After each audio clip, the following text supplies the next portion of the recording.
Boa noite. Boa noite, Carlos. E gostaria da sua análise. A gente sentiu os jogadores na saída de campo ali bem tristes, né? Com esses... Hoje foi, de fato, 2 pontos perdidos. O que não deu certo?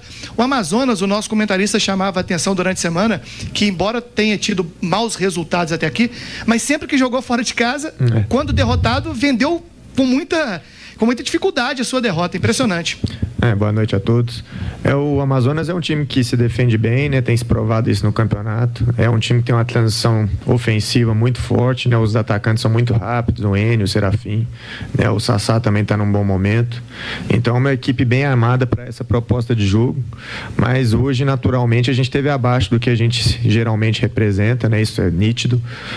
Não conseguimos ter o volume de jogo que a gente geralmente tem, né? Não conseguimos ter a fluidez de jogo que a gente geralmente tem, principalmente dentro de casa, no Independência.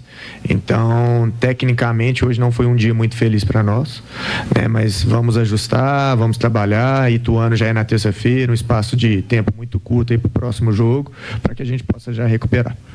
Cauã, boa noite. Leandro Colombo da FM O Tempo.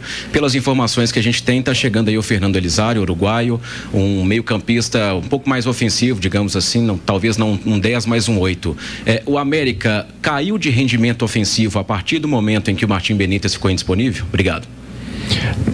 O Benítez é um jogador tecnicamente, né, interessante. A gente sabe da técnica e das tomadas de decisões dele que realmente geram muita vantagem dentro do jogo, isso é fato, mas não concordo. A gente criou soluções para que pudéssemos criar naturalmente chances e situações de gol igual, mas naturalmente a perca do Benítez, ela é sim importante, é relevante, a gente tem que ressaltar sim, mas a gente continuou tendo a equipe com muita fluidez, com muita criação de jogadas, exceção a hoje. Hoje realmente tivemos abaixo, né, e a gente vai trabalhar para que isso, né, novamente não aconteça. Sobre o jogador, está nos trâmites finais aí, está quase finalizado, né, e certamente terão novidades aí nas próximas horas. Ô, Cauã, a gente percebeu algumas mexidas suas ali. O Moisés, hoje, pela primeira vez, foi vaiado pelo torcedor. E tivemos alguns pontos de vaias durante a partida. Queria saber se você concorda, o torcedor paga ingresso, não tem uma conversa direta com o Cauã, a maneira de se manifestar realmente é vaiando um ou outro jogador. E se o Fabinho hoje, a gente sentiu ele meio que um desequilíbrio no ataque, o Adson muito acionado, o Fabinho um pouco menos, se foi muito em virtude realmente do encaixe da marcação do Amazonas. Sim, a questão do Fabinho, né, eu vejo o lado esquerdo hoje não funcionou tão bem como nos outros jogos, justamente por causa disso. Eles marcaram bem realmente o lado. A princípio, já na iniciação, né, eles isolaram um pouquinho o Éder, e aí já começaram a encaixar no Marlon, já no Fabinho, no próprio Alê, que é o lado nosso ali que consegue fluir bem com as dinâmicas do Moisés. Então, esse lado especialmente, eles marcaram muito bem, porque realmente é um lado muito forte nosso, né? E em relação a outra pergunta, do torcedor, claro. O torcedor, no final do jogo, ele tem o direito, né, de vaiar o time, de fazer o seu protesto, né? Mas a torcida do América tem, nos últimos jogos, sido muito importante para nós. Hoje teve alguns pontinhos ali, mas é natural. Gera esse tipo de ansiedade um jogo como foi hoje, né? Então, eu tenho muito a ressaltar o comportamento da torcida americana nos últimos jogos, que tem apoiado até o fim dos jogos, e naturalmente, se a gente não corresponder à expectativa, eles estão no direito de protestar. Ô, Cauã, na saída do campo eu perguntei tanto para o Éder quanto para o Juninho se o resultado anterior do Vila do Santos, o empate, teria influenciado numa certa ansiedade dos jogadores para, de fato, conseguir encostar na liderança. Eu queria saber de você, enquanto treinador, até que ponto os resultados anteriores, os desempenhos anteriores dos adversários, e isso entra na sua preleção, na sua análise pré-jogo. Porque, claro, a competição ainda não chegou nem no fim do primeiro turno, mas daqui a pouco começam as contas, você sabe muito bem disso. Então, até que ponto entram os outros resultados, os outros times na sua preleção, na sua análise antes dos jogos do América?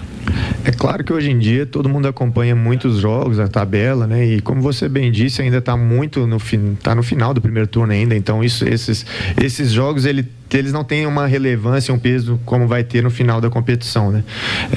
Então a gente trabalha sempre jogo a jogo, é o que eu sempre falo aqui, né? Independente do contexto, de qualquer resultado paralelo, a gente vai sempre trabalhar em prol da nossa equipe, em jogo a jogo. E hoje sim, era um jogo para 3 pontos, infelizmente não conseguimos o nosso objetivo, mas levamos também um ponto importante para seguir no campeonato. Cauã, 3 e 1 aqui rapidinho.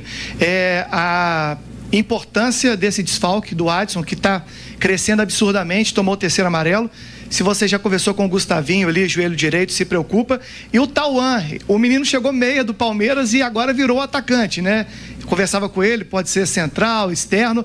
Isso passou por você no profissional ou já foi lá na base que a turma foi analisando o melhor posicionamento do Tauan Williams? Sim, sobre o Adson vem numa crescente muito importante, né? Hoje estava bem ativo no jogo, né? Bem ligado no jogo, tomou algumas decisões ali não foram tão boas, mas de forma bem participativa, bem ativo dentro do próprio jogo nosso, então realmente ele até cansou no final mesmo, né? E é uma perca sim importante para nós, mas nós estamos demonstrando, né, justamente com o Tauan.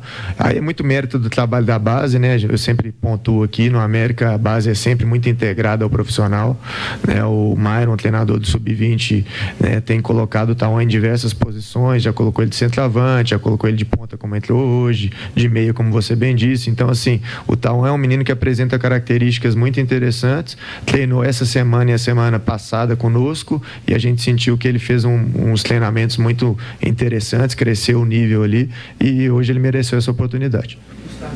Gustavinho, vamos aguardar os exames, né? Mas saiu bastante chateado ali, com bastante dor, então vamos aguardar para ter mais certeza, mas é isso, está bem chateado e a gente também.